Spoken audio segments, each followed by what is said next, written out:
स्टेशनला काल रात्री अत्यंत गंभीर घटना घडली। या अनुषंगानं भारतीय दंडविधान कलम 307, 120 ब, 34, 143, 147, 148, 149 सहकलम 30 शस्त्र अधिनियम या अंतर्गत गुन्हा दाखल करण्यात आलेला आहे। जखमीवरती अग्निशस्त्रातून गोळ्या झाडल्यामुळं हा गुन्हा दाखल करण्यात आलेला आहे।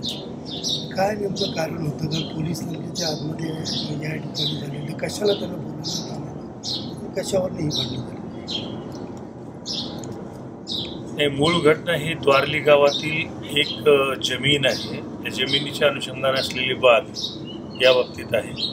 ही जमीन ही एकनाथ जाधव या कुटुंबियांची आहे आणि हे मागासवर्गीय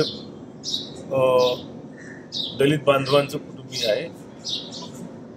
तर त्या जमिनीच्या अनुषंगानं जुनेच वाद आहेत। त्या वादाच्या अनुषंगानं ही घटना घडलेली आहे। सर, याच्यामध्ये किती राऊंड फायर करण्यात आलेले आहेत आणि महेश गायकवाड किंवा यांना आपल्या इकडे कशाला, म्हणजे दोन्ही एकत्र कसे आलेले या ठिकाणी? मी यापूर्वी सांगितल्याप्रमाणे द्वारली येथील जमिनीच्या अनुषंगानं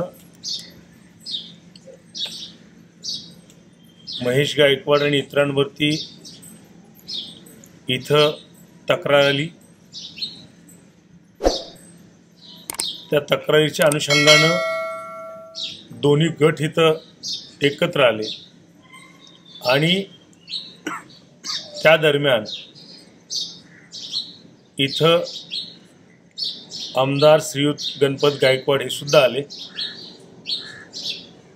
महेश गायकवाड, राहुल पाटील आणि यातील फिर्यादी चैनू जाधव हे PI यांच्या चेंबरमध्ये बसलेले असताना तिथं आमदार श्री गणपत गायकवाड यांनी अचानकपणे उठून फायर केलेला आहे आणि त्यावेळेस श्रीयुत महेश गायकवाड आणि श्री राहुल पाटील यांना गोळ्या लागल्यामुळं ते जखमी झालेले आहेत। नेमक्या किती गोळ्या लागल्या याच्या अनुषंगाने तपास सुरू आहे, परंतु आत्तापर्यंत 6 गोळ्या या जखमींच्या शरीरामधून काढण्यात आलेल्या आहेत अशी प्राथमिक माहिती प्राप्त झालेली आहे। आणखी सर्जरी आणि उपचार सुरू आहेत। ज्युपिटर हॉस्पिटलला जखमींना ॲडमिट केलेलं आहे आणि त्यांच्या उपचाराच्या अनुषंगानं डॉक्टर शर्थीनं प्रयत्न करीत आहेत।